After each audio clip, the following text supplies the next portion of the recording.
ఒక app download చేయడంతోని life settle అయిపోతదనుకుంటారు. కానీ end అయ్యేది మాత్రం సూసైడ్ నోట్‌తోని. ఈ ఇల్లీగల్ బెట్టింగ్ యాప్స్ పైసలతోని గాదు, మనుషుల ప్రాణాలతోని ఆడుకుంటాన్నాయి. ఇండియాలో ఒక పాండమిక్ స్టార్ట్ అయింది. దానికి ఎట్లాంటి మాస్కులుండే, ఎట్లాంటి వ్యాక్సిన్‌లుండే. మరి దాని పేరేంటిది? Betting apps. ఈ యాప్స్ కేవలం కామన్ మ్యాన్‌నే అడిక్ట్ చేస్తది. కామన్ మ్యాన్‌ని టార్గెట్ చేసి మిడిల్ క్లాస్ డ్రీమ్స్‌ని కొలాప్స్ చేసి, ఫ్యామిలీ మెంబర్స్ మొత్తాన్ని డిస్ట్రాయ్ చేసేస్తది. అండ్ వరస్ట్ పార్ట్ ఏంటిదంటే, ఇదన్నీ వాళ్ళకి తెలిసే ఈ యాప్స్‌లో వాళ్ళు చెప్పేది ఒకటే. Main Telugu youtubers, influencers, heroes అందరూ ఇప్పుడు ఈ బెట్టింగ్ యాప్స్ సైడే ఉన్నారు. ఎందుకు? ఓవర్ నైట్‌గా కోటీశ్వర్లు అయిపోవచ్చు. మనం బయట టెన్షన్‌లతోని మనశ్శాంతి కోసం ఒక 2 నిమిషాలు యూట్యూబ్ చూస్తే దాంట్లో ఒక యాడ్ ప్లే అయితది. జీత్ కరో పైసా కమాओ. నిన్ననే హైదరాబాద్ పోలీసులు 25 మంది ఇన్‌ఫ్లుయెన్సర్స్‌ని, హీరోస్ పైన ఎఫ్ఐఆర్ ఫైల్ అయింది. విజయ్ దేవరకొండ నుంచి హర్ష సాయి వరకు, మీమ్ క్రియేటర్స్ నుంచి ప్రాంక్ స్టార్స్ వరకు అందరి మీద కేసులు బుక్ అయినాయి. Vijay Deverakonda, K23 rummy, fair play, Jeet win లాంటిది ఎన్నో ఇల్లీగల్ బెట్టింగ్ యాప్స్‌కి బ్రాండ్ అంబాసిడర్‌లా ఉన్నాడు. మంచు లక్ష్మి యోలో 247 అంటే యోలో యాప్‌కి ప్రమోటర్. ఇక మిగతా ఇన్‌ఫ్లుయెన్స్ అందరూ కూడా సేమ్. బయ్యా సన్నీ యాదవ్, హర్ష సాయి, విష్ణుప్రియ, టేస్టీ తేజ, రీతు చౌదరి వీళ్ళందరూ ఇన్‌స్టాగ్రామ్‌లో డాన్స్ ఏస్తారు ఎక్స్‌పోజింగ్ చేస్తూ. ఇప్పుడు అదే పని కాకుండా బెట్టింగ్ యాప్ లింక్స్ కూడా వాళ్ళ ప్రొఫైల్ పేజ్‌లో పెట్టుకొని ప్రమోట్ చేస్తున్నారు. మన ఇండియాలో కొన్ని బ్యాన్ చేసిన బెట్టింగ్ యాప్స్ ఏంటి అంటే ఫైర్ ప్లే, లోటస్ 365, 1xBet, పరిమాత్. మనం రియాలిటీగా ఆలోచించితే ఇవన్నీ వాళ్ళకి తెలవదా? బెట్టింగ్ యాప్స్ ఇవన్నీ బ్యాన్ చేసినాయని. ఇట్లా బ్యాన్ చేసిన బెట్టింగ్ యాప్స్ నుంచి పైసలు సంపాదించి సక్సెస్ అయినాం అనుకుంటాళ్ళా వాళ్ళు? ఎంతమంది పేదోళ్ళ ప్రాణాలు పోయినాయి. దానివల్ల ఎన్ని కుటుంబాలు రోడ్డు మీద పడ్డాయి. పోలీసులు ఇప్పుడు యాక్షన్ తీసుకుంటాళ్ళు. కానీ కర్మ అనేది ఒకటి రాసిపెట్టి ఉంటది. దేవుడు ఆల్రెడీ పైన డిసైడ్ చేస్తాడు. ఆ స్క్రిప్ట్ నుంచి ఎవరు తప్పించుకోవడం కుదరదు. నాకు మీ నుంచి కూడా ఒక డౌట్. మీ ఫేవరెట్ హీరో ఒక ఇల్లీగల్ బెట్టింగ్ యాప్‌ని ప్రమోట్ చేస్తే దాన్ని మీరు సపోర్ట్ చేస్తారా? కామెంట్‌లో చెప్పండి.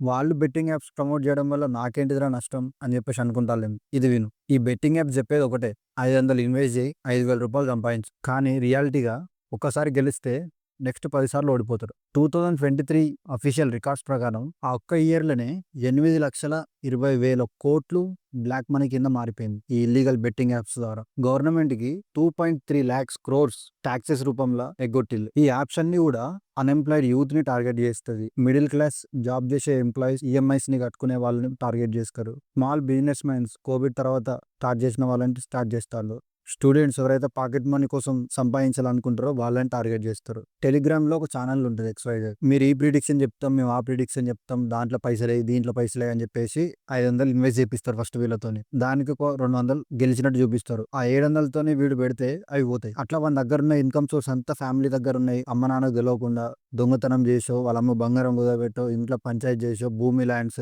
ఇంటి కాగితాలు కుదబెట్టి ఇంకా వస్తే ఇప్పుడు తీత్తా, అప్పుడు సంపాదిస్తా, ఇప్పుడు సంపాదిస్తా అని చెప్పేసి ఉన్న పైసలన్నీ పొడగొడతాడు. అట్లనే వదిలిపెడతారు వాళ్ళు? వదిలిపెట్టరు. ఆ గ్రూపుల్నే ఒకడుంటాడు. మేము పర్సనల్ లోన్స్ ఇప్పిస్తాం అని చెప్పేసి వాడిని అష్టదిగ్బంధనం చేసేస్తారు. వానికి బయట జాబ్ చేయలేడు. పర్సనల్ లోన్స్ అంటే ఇక ప్రెజర్ ఎట్లుంటది? ఫోన్లు చేసి గంటకి నువ్వు పైసలు కట్టకపోతే నీ ఫ్యామిలీ మెంబర్స్ అందరికీ నీ ఫోటో పంపించి నువ్వు ఇట్లా దొంగవని చెప్తా, నువ్వు లంగవని చెప్తా, నేను ఇట్లా సోషల్ మీడియాలో నీ ఫోటో పెడతా, అది పెడతా, ఇది పెడతా అని ఫ్యామిలీ మొత్తం సూసైడ్. ఇప్పుడు దానికి కారణం ఎవరు? నువ్వు ఫాలో కొట్టిన ఇన్‌ఫ్లుయెన్సరే కదా! హైదరాబాద్ 34 సంవత్సరాల టీచర్ కొన్ని లక్షల రూపాయలు బెట్టింగ్ దాంట్లో మునిగిపోయి, బెట్టింగ్ యాప్స్‌కి అడిక్ట్ అయిపోయి, ఆయన పొదుపు చేసుకున్న కొన్ని లక్షల రూపాయలు బెట్టింగ్ యాప్స్‌లో పొడగొట్టుకొని, వాళ్ళ ఫ్యామిలీని రోడ్డు మీద తీసుకొచ్చి, ఆ బాధ తట్టుకోలేక రియలైజేషన్ అయ్యి సూసైడ్ చేసుకొని చనిపోయిండు. ఇప్పుడు ఆ ఫ్యామిలీకి దిక్కెవలు? అస్సాంలో 27 ఏళ్ల అబ్బాయి ఉరేసుకొని చనిపోయిండు. 12,00,000 బెట్టింగ్ యాప్స్‌లో పొడగొట్టుకున్నాడని. చిత్తూరులో ముగ్గురు ఫ్యామిలీ మెంబర్స్ ఈ బెట్టింగ్ యాప్స్‌ల పైసలు మునిగిపోయి మొత్తం ఫ్యామిలీ చనిపోయిల్లు. దీనివల్ల యువత ఎట్లా డిస్ట్రాయ్ అయితాంది అని చెప్పేసి అనుకుంటే, లీగల్‌గా క్యాసినోస్, డ్రీమ్11 అవన్నీ లీగల్ బెట్టింగ్ యాప్స్. వాళ్ళేం చేస్తారు? అండర్ 18 ఏజ్ ఉంటే లోపలికి రానియ్యరు. ఐడీ ప్రూఫ్ అడుగుతారు, ఐడీ కార్డ్ అడుగుతారు, ఏజ్ చెక్ చేస్తారు. చాలా ప్రాసెస్ ఉంటది. అదే ఇల్లీగల్ బెట్టింగ్ యాప్స్ అయితే ఫోన్ నంబర్‌కి ఓటీపీ వస్తది. 3 క్లిక్స్‌లల్లా డిపాజిట్ చేయొచ్చు. 5 క్లిక్స్ చేసి డిప్రెషన్‌లో పోయి సూసైడ్ చేసుకోవచ్చు. సింపుల్. ఇంత ఈజీగా ఇల్లీగల్ బెట్టింగ్ యాప్స్‌ని వాడొచ్చు. 16,00,000 మంది లాస్ట్ 3 నెలల్లో ఇల్లీగల్ బెట్టింగ్ యాప్స్‌లో అకౌంట్స్ క్రియేట్ చేసుకున్నారు. ఫ్యామిలీ మొత్తం సేవింగ్స్ చేసుకున్న డబ్బులు కూడా వాడు దాంట్లో పెడతాడు. దానివల్ల ఫ్యామిలీ మొత్తం కూడా డిస్ట్రాయ్ అయిపోతది. సంపాదించిన పైసలన్నీ బెట్టింగ్ యాప్స్‌లో పోగొట్టుకున్నారు. రేపు బిడ్డ ఫీజు కట్టాలి, ఇంటి రెంట్ కట్టాలి. వాటి పరిస్థితి ఏంటి? ఇవన్నీ పోగొట్టుకున్న తర్వాత అప్పుడు డిప్రెషన్‌లో పోయి చనిపోతారు. ఈ వీడియోని నువ్వు ఇప్పుడు టైమ్ పాస్‌గా చూసినా రేపు మీ చుట్టాలు ఉండొచ్చు, మీ బ్రదర్ ఉండొచ్చు, లేకపోతే నువ్వే ఒక ఉదాహరణ కావచ్చు. ఇట్లాంటి యాప్స్‌ని బ్యాన్ చేయాలంటే జనాలకి అవేర్‌నెస్ స్టార్ట్ కావాలి. సో ఈ వీడియోని లైక్ చేసి, షేర్ చేసి, కామెంట్ చేయండి. అట్లనే మీ ఫోన్‌లో ఏమైనా ఇల్లీగల్ బెట్టింగ్ యాప్స్ ఉంటే చెక్ చేసుకొని మరి అన్‌ఇన్‌స్టాల్ చేయండి. సరే మా ఇంట్లో వాళ్ళు బెట్టింగ్ యాప్స్ ఆడేటోళ్ళు లేరు. పోతే బయట కుటుంబాలే కదా ఆగమైపోయేది. నాకెందుకులే అని చెప్పేసి అనుకుంటున్నావేమో. వాడెవడో బెట్టింగ్ యాప్ ఆడినా కూడా నీకే నష్టం. అది ఎట్లనో మాట్లాడదాం. ఇన్ని లక్షల కోట్లు బ్లాక్ మనీ లాగా ఈ బెట్టింగ్ యాప్స్ ద్వారా ట్యాక్స్ కట్టకుండా పారిపోతే ఇండియన్ ఎకానమీ జీడిపి పైన ఎఫెక్ట్ అవుతది. అది ఎఫెక్ట్ అయితే దాని రిజల్ట్స్ ఏముంటాయో తెలుసా? సుమారుగా ఒక సంవత్సరానికి 8.2 లాక్ ఇల్లీగల్ గా బెట్టింగ్ యాప్స్ కి మనీ ట్రాన్స్ఫర్ అవుతున్నాయి అంటే 2.3 లాక్స్ టాక్సెస్ కట్టాలి అఫీషియల్ గానే. ఇప్పుడు ఆ టాక్సెస్ ఎగ్గొడుతున్నారు. అదే 2.5 లక్షలు గవర్నమెంట్ కి ట్యాక్స్ కడితే అవే మీకు కొత్తగా హాస్పిటల్స్ కట్టడంలో ఉపయోగించుతారు. ఫార్మర్స్ కి సబ్సిడీ కింద మనీ ఇవ్వడానికైనా యూజ్ చేస్తారు. యూత్ కి స్కిల్ బేస్డ్ జాబ్ పెంచడానికి సపరేట్ గా కంపెనీస్ ని కన్స్ట్రక్ట్ చేసుకోవచ్చు. వాటిపైన ఇన్వెస్ట్ చేయొచ్చు. సరే మాకు వీటితో కూడా పని లేదంటవా? కామన్ మ్యాన్ కి డైరెక్ట్ గా ఇంపాక్ట్ అవుతుంది. ఎట్లా?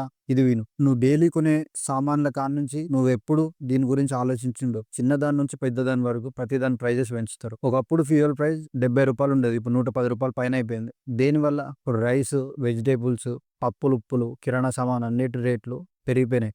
ఆయిల్ రేటు కరోనాకు ముందు ₹100 లోపు ఉండేది. ఇప్పుడు ₹150, ₹80 నుంచి ₹150 అంటే డబల్ అయిపోయింది. సిలిండర్ 600 నుంచి ఇప్పుడు 1200కు పోయింది. లీటర్ పాలు ₹60 ఉండేది ₹110కు పోయింది. కానీ మన ఇన్కమ్ సోర్స్ మాత్రం 10 సంవత్సరాల ముందు కూడా 10,000 జీతం, ఇప్పుడు అదే 10,000. మా అప్పుడు school fees 10th school fees తక్కువలో తక్కువ ఒక ఇంటర్నేషనల్ స్కూల్లో చదివితే నాకు అప్పుడు స్కూల్ ఫీజు 2015 10th హాస్టల్ ఉన్న 40,000 నుంచి 50,000 మధ్యలో ఉండేది. కానీ ఇప్పుడు ప్రీ స్కూల్ వాళ్ళకే అంత ఫీజు ఉన్నది. మా కోడల్ని రీసెంట్ గా నేను ఒక స్కూల్లో జాయిన్ చేపిద్దామని చెప్పేసి సేమ్ ఇట్లనే ఇంటర్నేషనల్ స్కూల్ అని చెప్పేసి పోయి చూస్తే ఈ నర్సరీ ఎల్కేజీ వాళ్ళని P1 P2 అని అంటారట.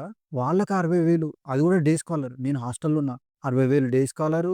ఇంకా మళ్ళీ అది కాకుండా బస్ ఫీజులు, స్పోర్ట్స్ ఫీజు, డ్రెస్సెస్ మొత్తం అరౌండ్ మొత్తం కలిపి ₹1,00,000 వచ్చింది. వాళ్ళు అది కూడా వాళ్ళని వీళ్ళని కలిసి కంపెన్సేషన్ మాట్లాడితే 1,30,000 నుంచి 1,00,000 వచ్చిండు. అంటే చూడు ఈ జీడిపి పైన ఎఫెక్ట్ అయితే ఇట్లుంటది. నువ్వు రెగ్యులర్ గా టాక్సెస్ కట్టకపోవచ్చు. ఎందుకంటే నువ్వు ఇన్కమ్ స్లాబ్ కన్నా కింద. కాకపోతే వేరే టాక్సెస్ అయితే కడతావు కదా. నువ్వు హాస్పిటల్లో అడ్మిట్ అయితే ₹500 అమ్మాల్సిన మెడిసిన్ వాడి ఎంఆర్పీకి ₹1,500 ఎంఆర్పీ అంటే 1,500కే అమ్మేస్తాడు. ఒక రోజు బెడ్ రెంట్ వచ్చేసి ₹3,000 నుంచి ₹5,000 ఉంటది. అంతంత ప్రైజెస్ ఎందుకున్నాయి? జీడిపి వల్ల. జీడిపి వల్ల ఎందుకు? ఇట్లా బ్లాక్ మనీ అనేది గవర్నమెంట్ కి పే చేయకుండా ఇల్లీగల్ గా ఎవరిది వాడు తీసుకోవడం వల్ల గవర్నమెంట్ ఇండైరెక్ట్ గా మిడిల్ క్లాస్ వాళ్ళ మీదనే ఇవన్నీ వేస్తున్నారు. ఇండియా ఇప్పటికి కూడా స్టిల్ డెవలపింగ్ కంట్రీ అని చెప్పేసి అంటున్నారు. ఎందుకో తెలుసా? ఇట్లా బెట్టింగ్ యాప్స్ ప్రమోట్ చేసి ఇల్లీగల్ బ్లాక్ మనీ సర్క్యులేట్ అవుతుంది. చాలా మంది ట్యాక్సెస్ కట్టకుండా మన జీడిపిని ఫాల్ చేస్తున్నారు. పడిపోవడానికి కారణమైన దీంట్లో తెలుసో తెలియకనో మనం కూడా దీంట్లో ఇన్వాల్వ్ అయి ఉన్నాం. ఇప్పటికైనా మారండి. జై హింద్.